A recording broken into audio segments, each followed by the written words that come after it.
Hey guys, this is Miriam at High Life Auto. I am out doing a video test drive on a 2007 Jeep Patriot. If you've never been on my video test drives before, the way it works is I drive the vehicle on video. I tell you what I see, hear, think, smell, and feel to give you the best indication of being in the driver's seat without actually being in the driver's seat. I'm not a mechanic, and this is not meant to be a 182-point inspection. Rather, this is meant to be a sneak peek into how the vehicle drives and any potential issues I notice as we're going along. So we'll take a look around the vehicle, we'll take a look under the vehicle, we'll take a look under the hood, and then we'll go for a drive. All right. Pop this hood, and here we go. Alright, here is my Jeep Patriot, 07 Jeep Patriot. It's like the size of an Escape. Just kind of a little fuel-ish efficient SUV. You've got some rust down here on the rockers, and then you've got a little bit back there on the wheel wells starting. I think if it was taken care of now, it could be, it wouldn't be as big of an issue. These front tires are probably about 35%. And these rear tires are really good, like 85% or better. Here's the inside. It's clean. It's got the nice two-tone leather. Looks like it's been detailed.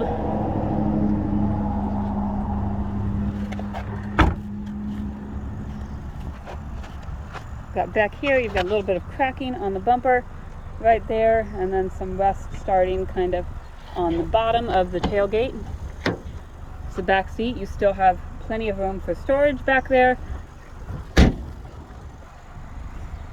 This side, you've got some more rust on the wheel wells over here. Not really any on the rockers though. So not a bad looking vehicle. Definitely could use a little bit of body work if you didn't if you wanted it to be, you know, more perfect, but it looks like it's got quite a bit of scratching on it. It just looks like, you know, maybe they used it like a Jeep. Maybe they took it through the woods and all that kind of stuff. It just looks like tree branch scratching and all of that. Let's see, let's get this hood up. There we go. Jeep hoods are always heavy. Here's the motor. It's running quiet, started right up this morning.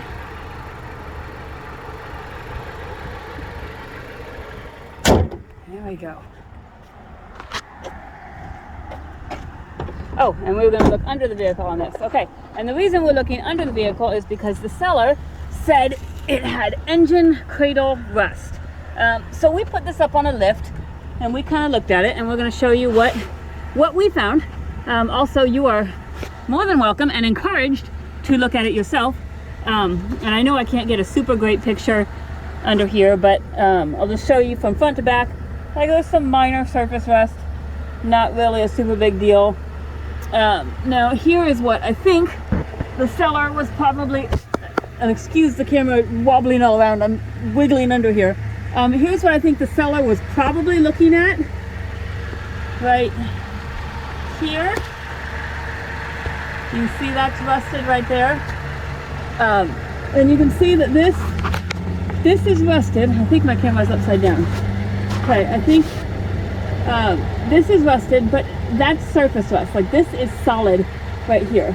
Right over there in the middle, where that is, that's not solid, but it's not attached to anything. Like, I was pulling on suspension parts. It looks here like this ball joint is, this control arm is probably new, and the same on the other side. It looks new. So these suspension parts seem solid, but there's that piece right there, and that's what they call an engine cradle. Oh, let me get out of here. And they do have those at salvage yards, because it's not the frame, it's just the cradle. So they do have those at salvage yards. If you are mechanically inclined, then you could lift it up and pop it out and put a new one back in and be good to go. I'm gonna get in from this side just so we can make sure we didn't miss anything. But I'll show you from front to back. Just, you know, minor, nothing super major. But again, they said engine cradle rust up here, new control arm. You know, again, pulling on all that suspension stuff. It seems good and tight. It looks like your major problem is just right there. So there's that. I'll let you guys do with that what you will. And we encourage you to get underneath and check it yourself, as horrible and uncomfortable as that is. Sometimes we may have a lift available, sometimes we don't.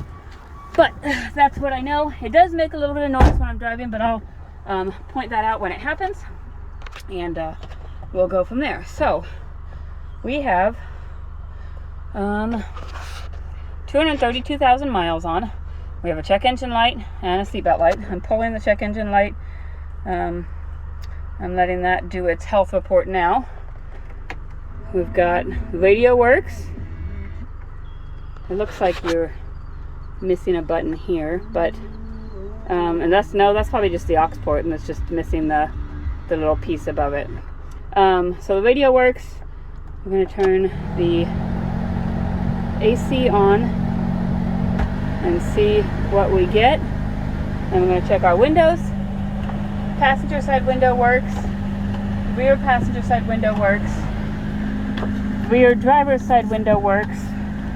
And the driver's side window works. We've got sounds like the air is coming out the top. Or it's blowing out lightly here. It's not blowing out super hard. And I would say it's not blowing out ice cold. It's probably cool, but probably needs a charge when you actually want real air conditioning this summer. We'll try it sounds like it's coming out up the top, but I don't really feel it on the top. So I'm thinking maybe the cooling lines need blown out with compressed air or something. But it does blow out some, so we do have good heat, which with today and tomorrow it's supposed to be 80 degrees, so we don't have to worry about heat. But you know, no, you never know. Some days are warmer than others, and then Mother Nature comes in and brings you a 20-degree blizzard. Okay, I'm gonna put my feet up, and we are going to go for a drive. Alright, here we've got, before we go for a drive, my check engine lights came back. Looks like a bunch of exhaust codes. So 455 and 456 are evap system large leak and stored leak. 73 ambient air temperature sensor circuit high. That's usually like when you have those, I'm looking for, on the dash, sometimes it'll tell you what the exterior air is. That's usually what that is. It's just a sensor that tells you what the outside air is. O2 sensor, 1-2 heater circuit high. That goes right along with your evap system. So if there's like a little hole in the exhaust or something, that goes right along with that, because that O2 sensor won't read right. And then 2004 intake manifold runner control stuck open. I don't know what that is, but if you're looking here, the only active one is this O2 sensor one. The others are just stored. So, you know, if they were cleared, they may or may not come back. They may be things that were a problem before that aren't anymore. So we'll go take it for a drive, and just listen as I'm driving, because you will hear some clunking.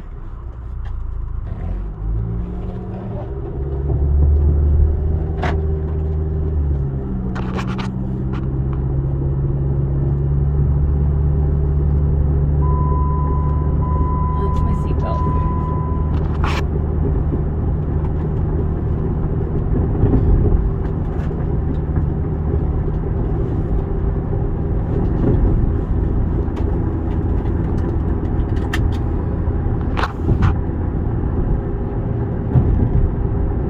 Rattling on the front end, not super bad on these smooth roads.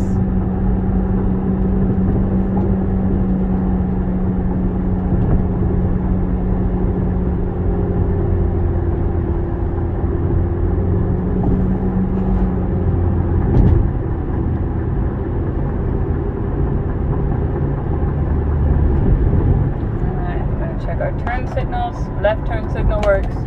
Right turn signal works. Windshield wipers. Let's see if we can get Windshield wipers do not. Oh wait, that's the rear windshield wiper. But front windshield wipers are not engaging. So I'll have to look into that and see what that is. For right now, front windshield wipers are not working, which kind of messes up our video, but that's all right. We'll put our cruise on and set our cruise. And you see right there, we are cruising at 60 miles an hour, so that's running well. Brakes are good and solid. No grinding or vibration.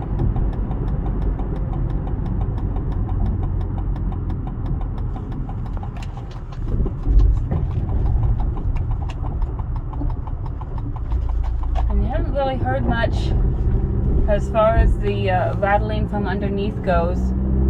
I'll have to go hit a little bit of rougher roads. So what that means is when you're driving on the smoother roads, it doesn't seem to be, on most of your highways and stuff, if you're a Fort Madison resident and you're driving on Avenue F, then you're just gonna fall into potholes anyways. But there's, some cities, they have those rougher streets, and you're gonna hear more noise from this, just until that subframe gets replaced or repaired. And there's a possibility too, like if you're a welder, that you could just put a metal plate on there or a metal U-bracket and weld it on there. So that's just something, like, I'm not much of I'm not super smart with welding. I kind of get the basic idea. But I mean, if you're a welder, then you might be able to tackle that. Otherwise, I know that they do sell the entire subframe, probably for like less than $300. So I'm going to try and hit some more rough roads, but I'm also going to try my horn. My horn works. So overall, you just have a couple things going on with this vehicle. Obviously, your most important one is the subframe rust, and then a couple little ones. You've just got the air blowing out what it seems like the wrong place, so you probably need like a cooling line flush, just like with compressed air. And I may get to that, I don't know. We're kind of working the midnight oil to get things done.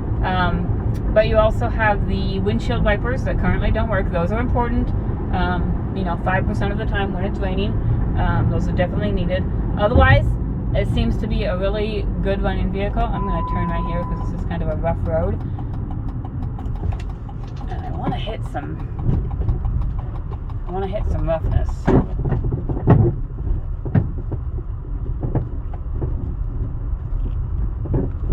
There you go. So that's what you hear when it's on rougher roads. On smooth roads, you seem to drive just fine, but definitely check this out for yourself.